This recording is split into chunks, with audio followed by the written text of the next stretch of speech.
How many monks come with you? Total 6 months. 6 months. Unfortunately, I don't know if we have enough room. They coming? Yeah. Okay. See if we can squeeze them up here. Maybe can you move the thing? The drinks. Put it outside. เอาของออกไปข้างนอกเลยนะ Just the drinks, the boxes also.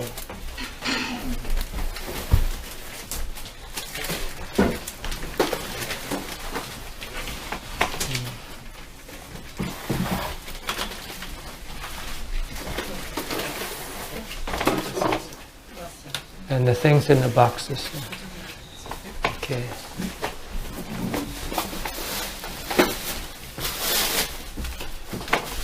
Okay. All right, that's good enough. Chen, come in. We might have to squeeze a little bit.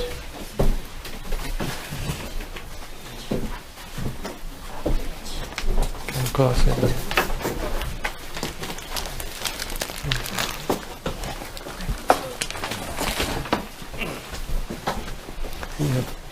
Thai or Singapore, Malaysia? I don't know. ผมนี่มาเลย ผมไทยครับ ไอ้พูดไทยหรือภาษาอังกฤษเนี่ยไม่เป็นไร อันนี้เดี๋ยวผมจะกลับแล้วก็เดี๋ยวภาษาอังกฤษแทนครับ โอเคครับ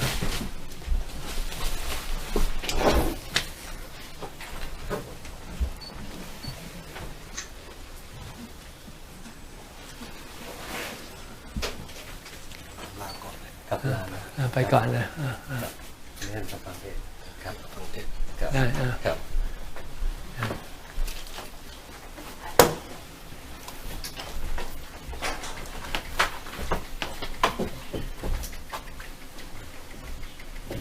Later on, you can go pick up the books in English over there.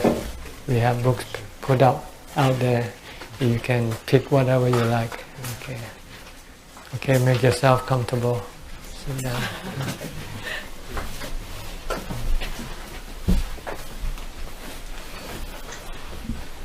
So you are on a trip to different temples in Thailand. Yes. How many monasteries you plan to go to? Total going to 5 different temples. How many have you been to? We've been to the first one, Wat Yannasangwararam, Chandi. What Ampawan? Yeah. Dongpawan? Chandi. Chandi. Yeah. In where? At Chonburi. Chonburi. What Ampawan? And this is the second one. And tomorrow we will be going to Wat Mapchan. What Mapchan? Yeah, to Ajahn. And then where? And then afterwards going to Wat Bunyawat. Bunyawat. Ajahn there. Then afterwards going to Wat Ratanawan. Ratanawan. Ajahn Sumeto. Yeah. Then finally we'll be at Wat Chitabawan. What Nong Po Piek in Bangkok. Yeah, in Bangkok. Then we will return back to Singapore and Malaysia. How many days? Total 9 days. 9 days. Okay. And you sleep in the temples or you sleep in the hotel? In the temples.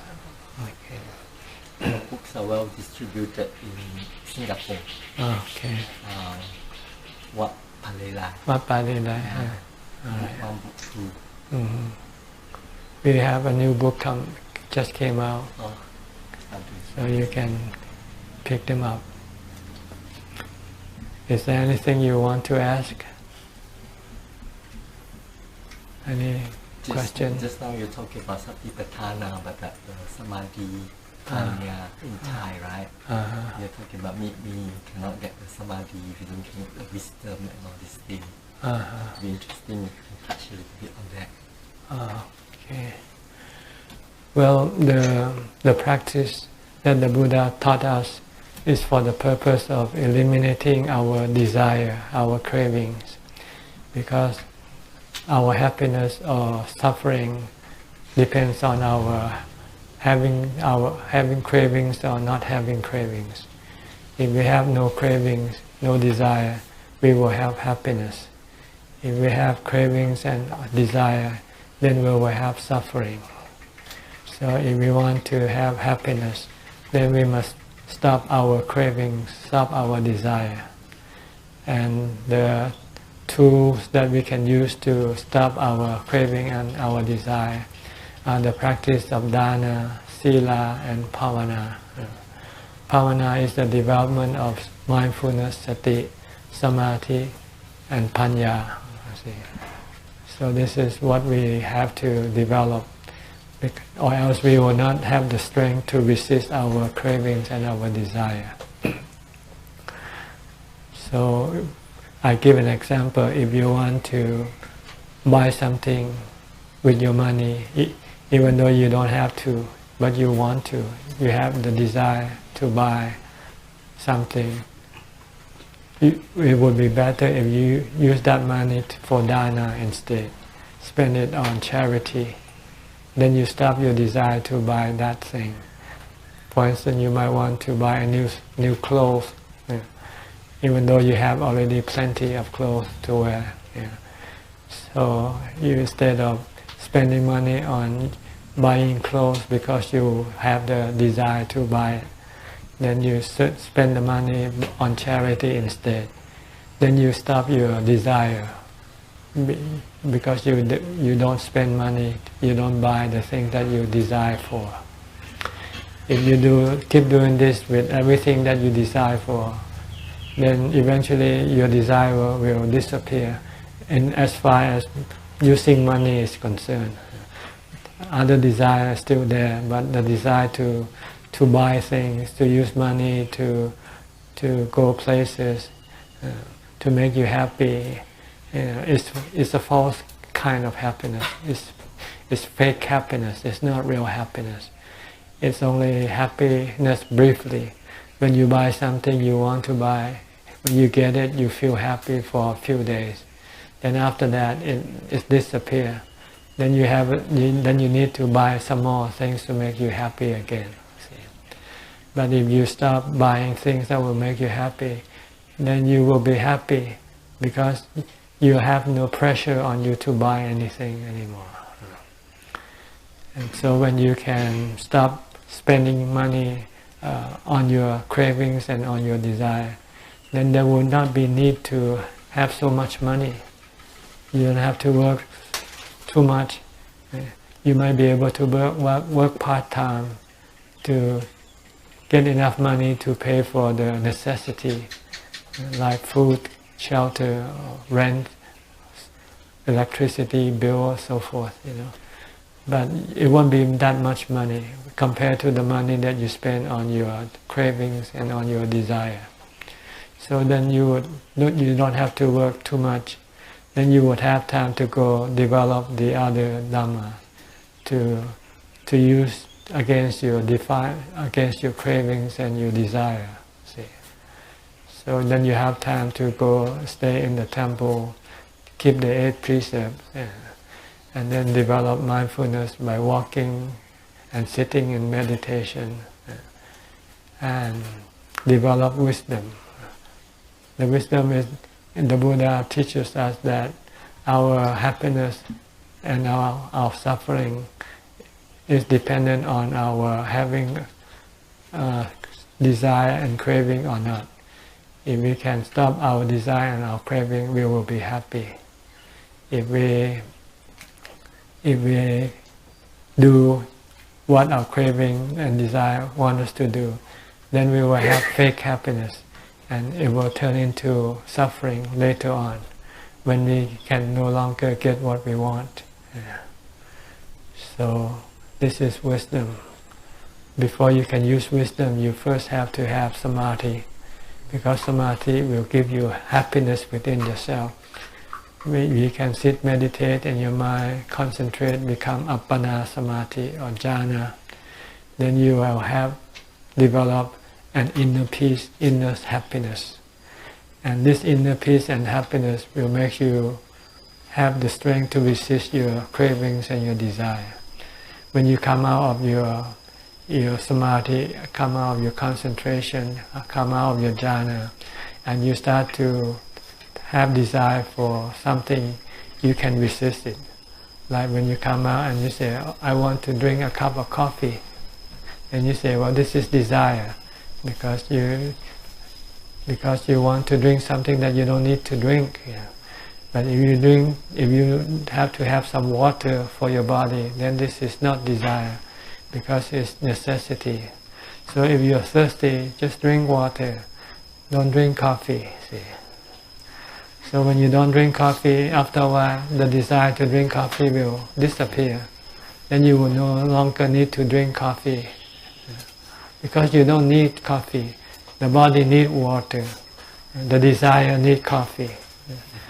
But if you do what your desire asks you to do, you have to keep doing it. After one cup, then you want to have another cup. And you keep on drinking. And when you cannot drink, then you will feel unhappy. When you run out of coffee, or when you go to the shop and the coffee shop closes, there's no coffee to buy, then you feel unhappy. See? So it's better not to be addicted to your desire. We are addicted to our cravings and our desire. We crave for this, that. We crave for the sight, sound, smell, taste, and tactile objects, which bring us fake happiness, temporary happiness, but not permanent happiness. But the permanent happiness arises from our stopping our craving and our desire. So if we can resist and stop all the three types of cravings, the craving for the senses, the sensual objects like things you see, things you hear, things you smell and taste and touch, you have to resist and resist your desire to be something that you are not, like being rich, being great, being big, being important. And the third desire is to desire not to be what you already are. Like when you are old, you don't want to be old. When you are sick, you don't want to be sick. When you have to die, you don't want to die. This is the vipawa tanha. See?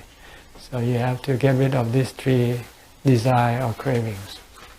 If you can do it, then your mind will remain peaceful and happy forever. That's the mind of the Buddha and the noble disciples. They have resisted all of the three types of desire that are painful to the mind, that cause suffering to the mind. So this is basically what I've been saying.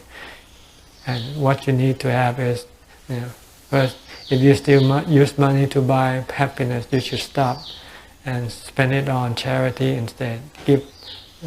Then you will have the real happiness from giving to charity. Because the happiness that you give to charity is better than the happiness you get from buying things that you want to buy. And then you will don't have no need to spend money. You only spend on the essential, on the necessities, things, Then you don't have to work too hard. You will have time to go to the monastery to practice meditation, to keep the 8 precepts, and to develop wisdom. If you don't, you will have to work hard, to work for money, and when you have money, then you have to spend money. So you will never have time to go to the monastery. But if you stop spending money, stop working for money to spend, only work to feed yourself. It's okay to do that. It's just a necessity. Then you don't have to work too much. You would then have the time to go to monastery to practice meditation. And then you will be able to develop the strength to resist your desire. If you have mindfulness, sati, if you have samadhi, concentration, appana samadhi, if you have wisdom to see that to do what your desire asks for you to do is a disaster, to resist your desire is a blessing. So you keep resisting your desire, then eventually all your desire will disappear. Then you won't have to do anything anymore except feed your body. And you don't care whether you can feed your body or not. If you cannot, then if it's gonna die, it doesn't matter to you, because you no longer need the body to serve you, to do what you want to do, because you have no desire to do anything with the body anymore. So the body to you become worthless. It can live or it can die, it doesn't matter. But right now, if you rely on your body to bring you happiness, even though it's a fake kind of happiness, then your body is still very useful to you, still worthy, you still don't want to lose it. See? So should your body get old, get sick or die, then you feel bad, because you don't want it to happen, because once it happens, you cannot use the body anymore to bring you happiness. But if you don't have the desire to use the body to bring you happiness, because your happiness by having no desire, then there is no need to have the body to serve you anymore. Then the body to you will become worthless. So you don't care whether it lives or dies. Doesn't bother you. So you have to practice the 3 steps of Dhamma, Dana, charity, Sila. First the 5 precepts, then the 8 precepts. Yeah. Then Samadhi. Before you can have Samadhi, you have to develop mindfulness, Sati first. If you have no mindfulness, you cannot sit and make the mind calm, because your mind will keep thinking. So you need something to stop your thoughts, like a mantra, Bhutto, Bhutto, Bhutto. Watch your body movement. Whatever you do, keep focus on your body movement, so you don't go think about other things. But when you sit, you either use a mantra or watch your breath. Then your mind will enter into Samadhi if you don't think about other things. Then once you're in Samadhi, you will have peace and happiness and fulfillment. Then you don't feel you need anything. So, and after you come out of Samadhi, when you start to have desire, then you have to stop it, because if you don't stop it, then this desire will destroy your inner peace, inner happiness.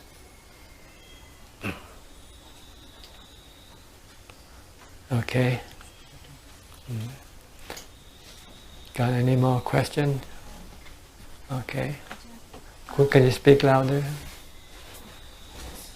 Basically, the mind originally thinks that the breath is very foreign, so the mind cannot concentrate on the breath. So then, I started chanting Araham Sama Sambuddho for 30 minutes, and then visualizing a fixed object. And then this particular method made the mind very strong, and throughout the day it will be very peaceful and no defilements arise. But once I stop doing that, one day I don't do that in the morning, the defilements come up again. Yes. So, am I just suppressing the defilements? Yeah, you're only suppressing.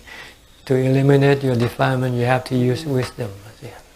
To see that to do what your defilement asks you to do is causing you suffering, not happiness.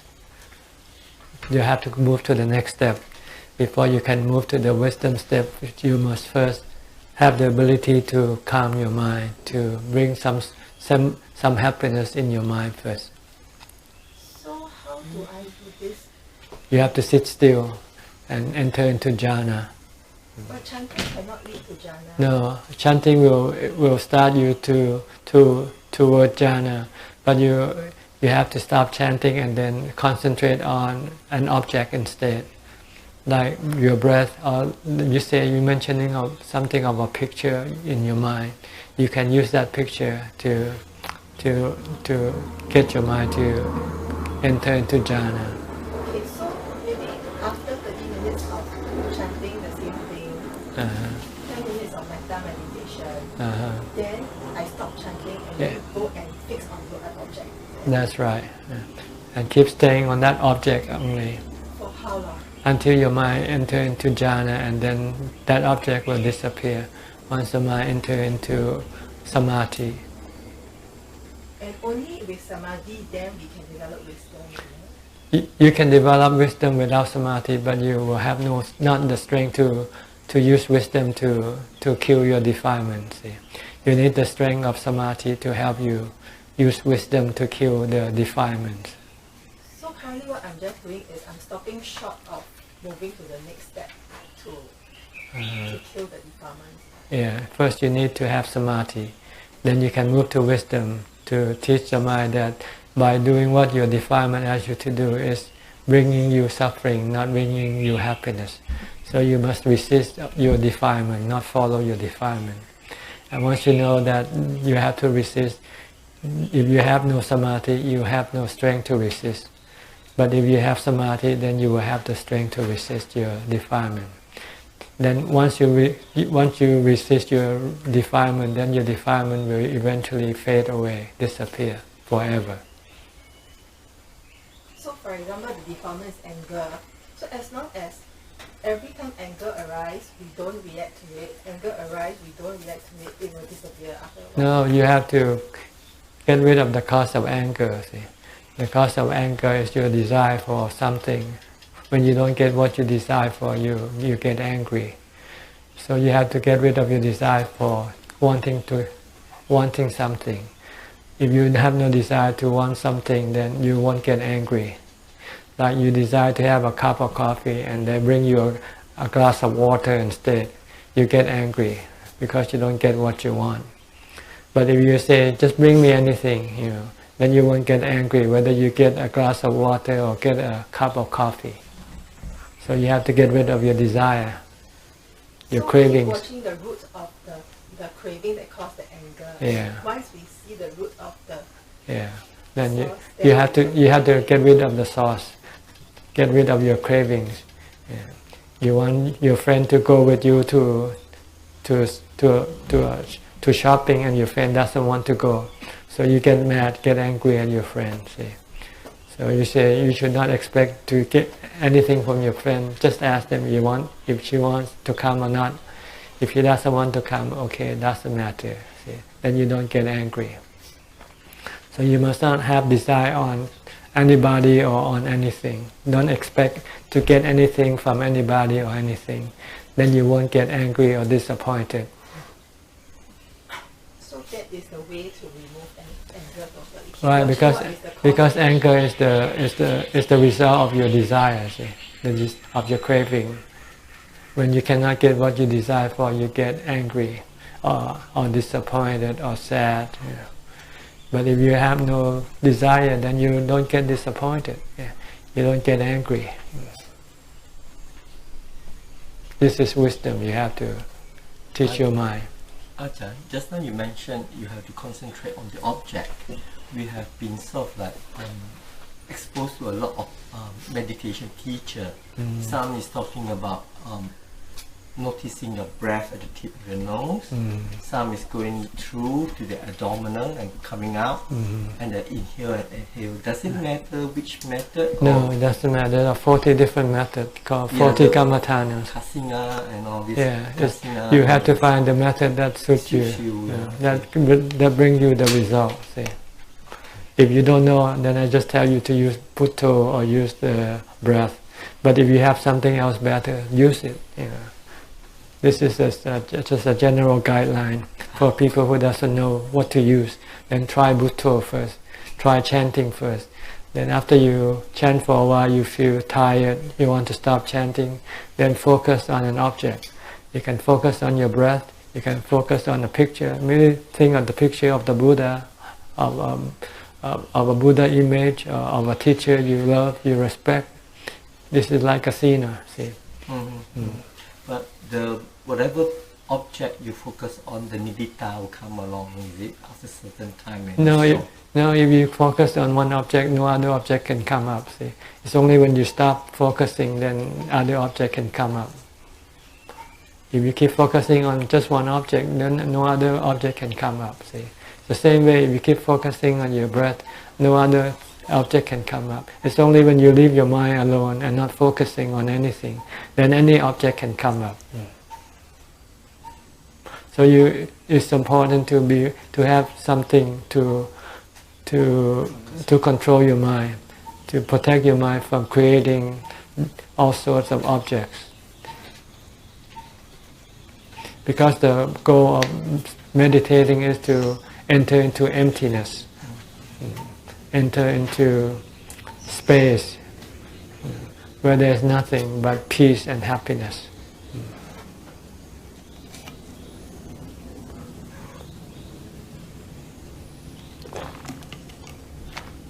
Anybody else? Okay. If like we have the desire to every day cook healthy food for the Sangha, is it a sort of craving? No, this is dana. See, dana is not craving. See, as long as you do something for other people, and within the bound of possibility, then it's not no suffering. But if you want to do something beyond your ability, then it can cause you suffering. So you must know even if you're making dana, you have to do it within the bound of your ability. If you want to do more than what you can do, then it can cause you suffering. And you must not be attached to what you do either. If you can do it, do it. If someday you get sick, you cannot get up and do it, just forget it. Or when you run out of money, you have no money to cook any more food for the monk, then don't do it.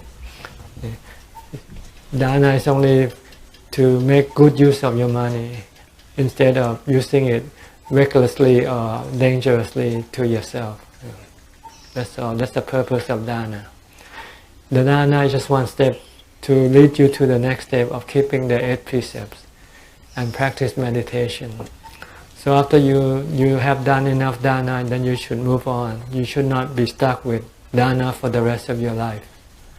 The purpose of dana is to free you from money, free you from your craving to depend on money to bring you happiness. You want to change your method of having happiness. Instead of using money, you want to meditate instead. So once you can meditate, then you can forget about dana. Or if you want to make dana, do it simple way. Just give money to somebody else to cook for you instead. Then you can go meditate. Because the result from meditation is much more worth a lot more than the result that you get from dana. So you have to know how to spend your time wisely. Yeah. But when you cannot meditate, then you have to start with dana first. Yeah. Dana will more or less prepare your mind to go up to the next level. If you do dana, it will be easy for you to keep the 5 precepts. Because people who give charity are people having loving kindness. They don't want to hurt other people. So keeping the 5 precepts will be easy. And once you can keep the 5 precepts, then to add another 3 more is not that hard. So you can, from the 5 precepts, then you can start keeping the 8 precepts on the day that you are not working. On Buddhist observance day, holiday we call one pra. Keep the 8 precepts, and you don't work. You go to the temple or monastery and meditate and listen to Dhamma talk. We have an issue in Singapore. In Singapore, we are very difficult to find a respectful teacher or masters. Like here, Thai people are very fortunate to have all the Ajahns. In Singapore, we often have very renowned, famous Ajahn, Bante, or Venerable come and give short retreat. But after that, we'll go back, and we cannot sort of come here every day and practice meditation. So what would be your advice to us? How to go along? Because in the teaching of the Buddha, it's important to find a good teacher to lead you into meditations and all that? Well, you have to just find what you can. Like if you cannot find a live teacher to go and give you talk all the time, you can rely on tape recordings of different teachers. Now it's available on YouTube. Just search for the name of the teacher you want to listen to his talk. Or you can go to the master himself, the Buddha, by reading his teachings in the Tripitaka, the main suttas. These are also good teachers, good teaching. But it might be difficult to understand because it might not go deep or clear enough. Then you need the advice of a meditation master. This, if you cannot find them where you are, then you have to go where the teachers are, like coming here today. This is the way it is. You just happen to live in a country where there isn't Buddhism as the main religion. So then you have to come to Thailand from time to time. Even I have some Singaporean who come and ordain and live here as a monk. Tan Yi Wei, he's been here for over 10 years now. So this is an individual matter. I don't think you can do it on a large scale. Each individual has different need for the Dhamma. So if you have a strong need to be close to a teacher, to live as a monk, then you usually come to Thailand and ordain as a monk, and then you go find a teacher that suit you and practice with him.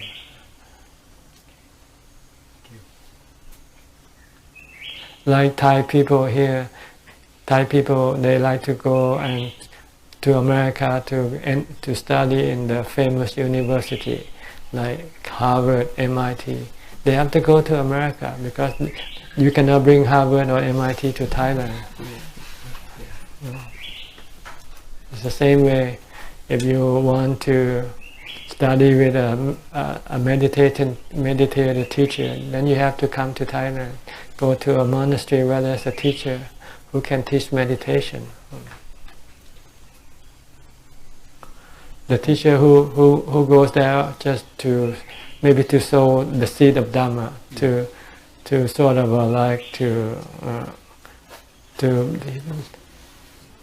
to give advertising the teaching of the Buddha, to get your interest.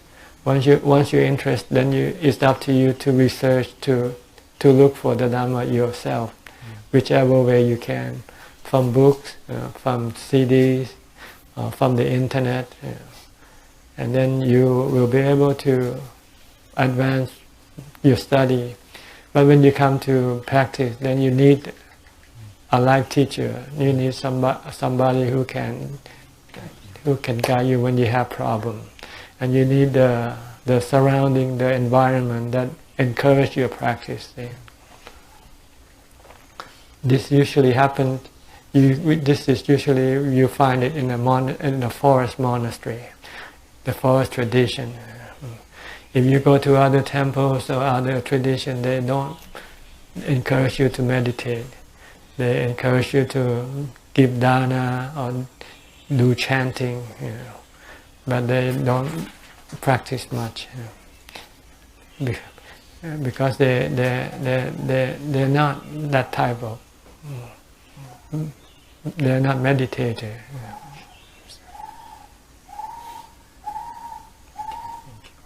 So you have to shop around. Without craving. Shop around without craving. Yeah. Like right now, you come and shop around 5 temples.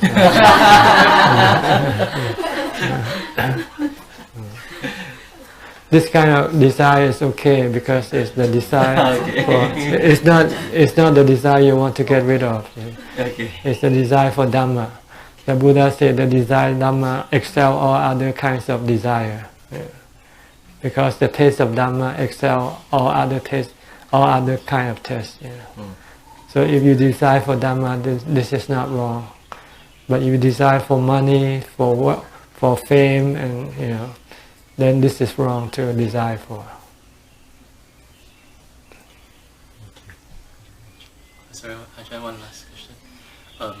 Although I'm quite young, but I've been experiencing quite a bit of sickness. So, Ajahn, how should we contemplate when the body falls sick? And how should we proceed with the meditation when the body constantly gives you a lot of pain and suffering? Well, you should consider your body as not being yourself. The body is just your servant. You are the mind. You are the master. The mind tells the body what to do. So the mind is the thinker.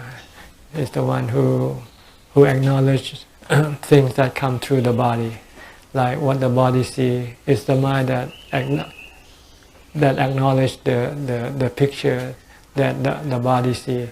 The body itself is just like a camera. It doesn't have any. It doesn't know anything. It just only function.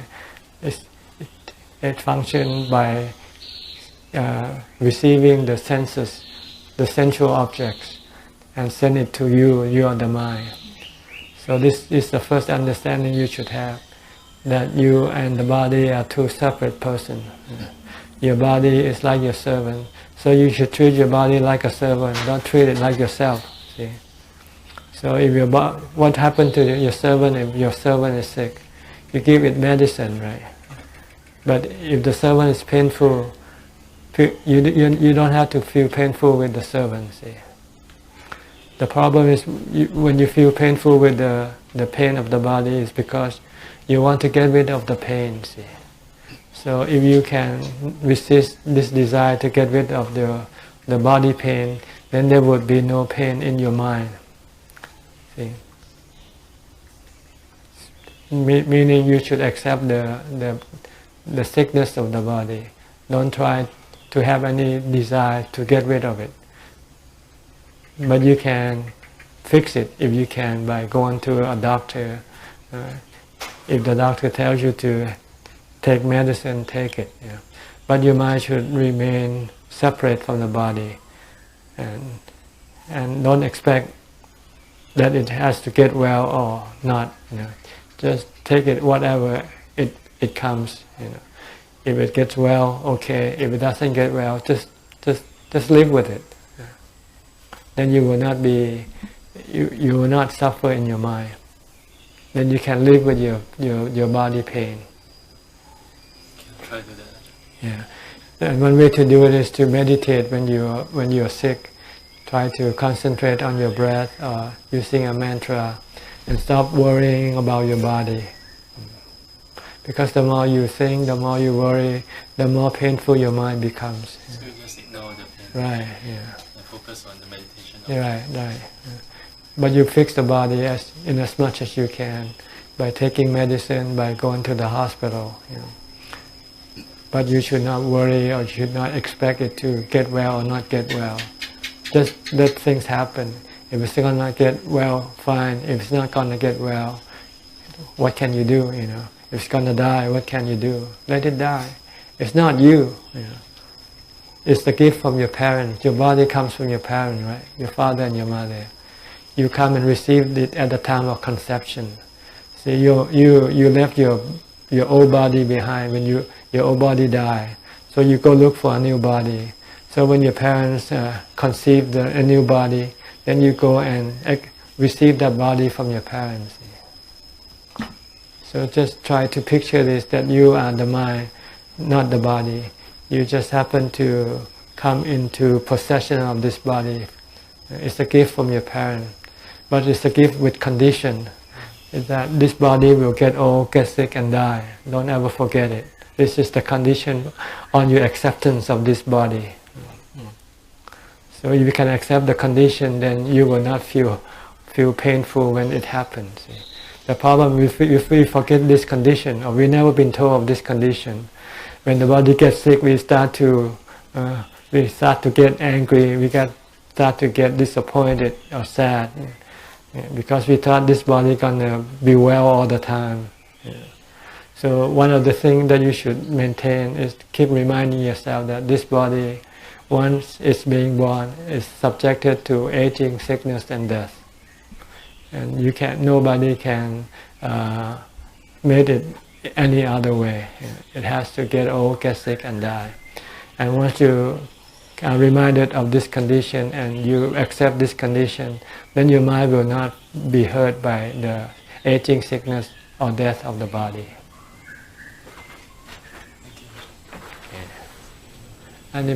Okay. Speak loudly. Okay. Thank you, Bhante. Bhante, I want to know. There's a microphone. Maybe other people can hear you. Speak close to your mouth. Turn it on. It's already on. Oh yeah. Okay. Okay. Speak. Oh, it's already on, but no sound. Hello. Hello. No battery. No. No. Why? Oh. Okay. I just Okay. want to know. Okay. Now you can speak to the microphone. Oh. Okay. No sound. I mean. It's there, but it's not here. It's there. Oh, okay. Bhante, I enjoy Dhamma talk a lot. Repeatedly, I've been listening. And somewhere last year, I managed to do for 1 day retreat, and I managed to track the mind. And this topic, I'm very interested. I think it's Satipatthana. And some of the Dhamma talk that I have listened is when you able to track, know that you have dukkha, you are aware that at that state of mind you are having a dukkha. And when dukkha doesn't arise, certain action that we do, they don't arise. And we know it knowingly that we don't have. In this process of learning at my level, how can I improve it at home? Because listening to Dhamma is something that to me may be meditative, and I've been listening to yours for a period of time, and Sister Sylvia Bay, Bhante Agachita, some part I really enjoy. How do I improve on tracking the mind? Well, before you can track the mind, you first have to learn how to stop your mind first. Because if you keep following your mind and your mind start doing bad things, if you cannot stop it, then it's useless to track your mind. So that's why you need to first develop mindfulness and samadhi, because this is the way of stopping your mind. Once you know how to stop it, then you can follow and watch your mind. If your mind starts to get angry, then if you can stop it. If you're not watching your mind, then maybe you don't even know when you get angry. See? So before you can watch your mind effectively, you first need to have the ability to stop your mind, stop your craving, stop your desire. So you have to develop mindfulness in your daily life. From the time you get up, keep using a mantra to stop your mind from thinking about things that you don't have to think about. Think aimlessly. And then when you can stop your mind, when you sit and meditate, your mind enter into jhana, then you have the strength to watch your mind. When your mind starts to crave for something, you can stop it. When your mind gets angry, you can stop it.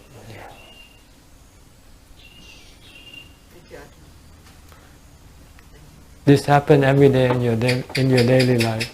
From the time you get up, you can start to get feeling bad already. Maybe it's the weather. You look at the weather and you're not happy already, and that means you already have craving for the weather. You want the weather to be good, and it's not good, so you feel bad because of the weather. If you watch your mind, you can see what happened. And if you have mindfulness and samadhi, then you can stop and you say, so what? Bad weather, let it be. You cannot change it. This is the way things are. Some day are good, some day are bad, but you don't have to feel good and bad with it. You can always feel happy with good or bad, if you have no craving or desire for them to be otherwise.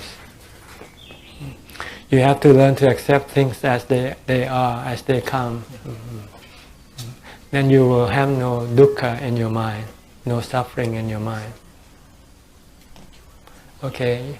I think this brother got one question, but he only speaks Mandarin. Okay, someone to have to translate.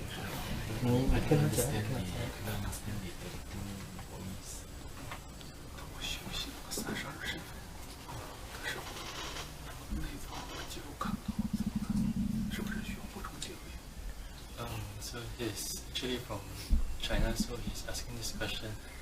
During his meditation on 32 parts, he can't see his internal organs. So is it because due to the lack of concentration? Well, first you have to look at the picture first. Go open up in the anatomy book, the medical student books, in which they have the diagram or the pictures of the different parts of the body. 讲你要看那个书里面有那个画画的，然后你想象就会看得到。通过图案在。我当时听说过有两种方法，第一种是通过自己的原来积累的一些认识，比如说解剖视频，或者说菜市场卖的那些肉。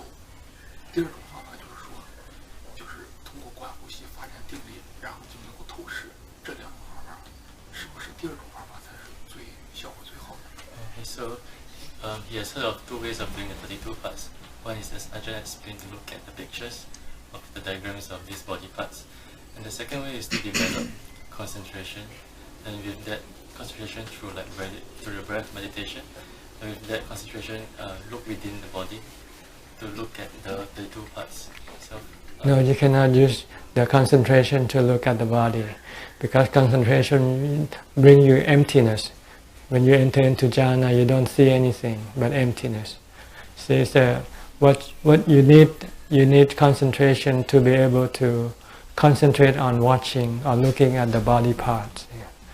If you don't have concentration, your mind wants to go look at other things instead of the body part, because your defilement doesn't like to look at the body part. It likes to look at the money, it wants to look at food. So when you have samadhi, then your mind is calm and has no defilement, or the defilement has been what you call suppressed. Then you can direct the mind to look at what you want to look. Can you explain to him? 你要用那个图画来看啊，看了以后你再想想，你不可以用那个 concentration 只带你去那个 emptiness 空，就不会看到你的内在。但是你要看到你的内在，就是要看那个书里面的有那个里面的内在，你就想象那个想象看了就从那边去 meditate 那个东西了，慢慢的了解那个地方上。But there are exceptions for some people who might in the past life have seen the body parts already. So when they have concentration, then these body parts will arise within themselves. 有些人以前他们有这个 meditation 的经验，是他一开始他 meditate 的时候就会看到他的内在。是不是看到的时候很清楚，就像一个影像一样？ He's asking that if he happens to see the internal organs, he can see very clearly the organs or the things in the body. Good. He should use it to. He's asking whether he can see that clearly if he gets to that stage. He hasn't yet seen it. No.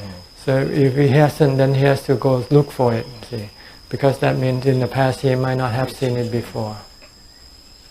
他没有到那个地步，你到那地步的时候，要是你真正的 meditation 很强的时候，你就会看到的里面到这程度，看得到的那个程度。现在我需要做的就是看看图片，看看视频，我就可以了。了解，对。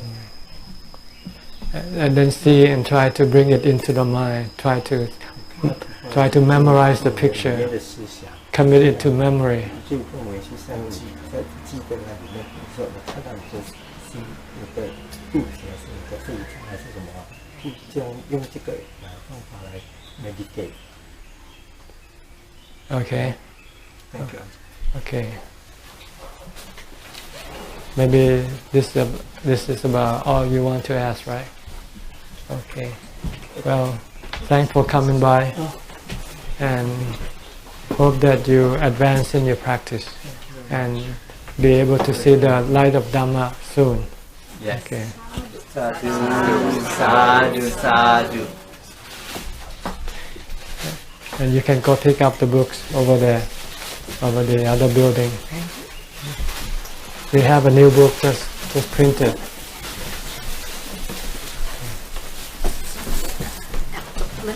Okay. Okay, good. Thank you.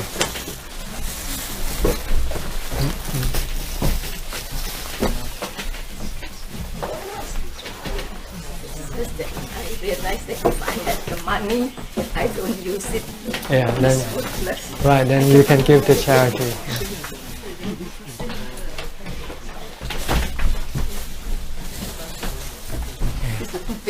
Thank you. You have to put it here. Put it there, just okay. Put it there. What is it?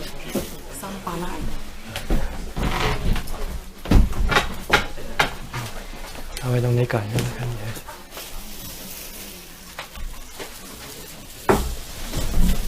What is it?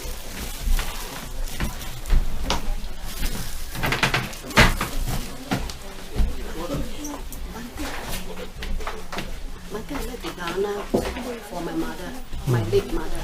Okay. Before my arrival, she gave me a gift. Okay, good. Then. There is one time same thing happened. So this is the second time, and it's very clear. So I want to dana Dhamma books.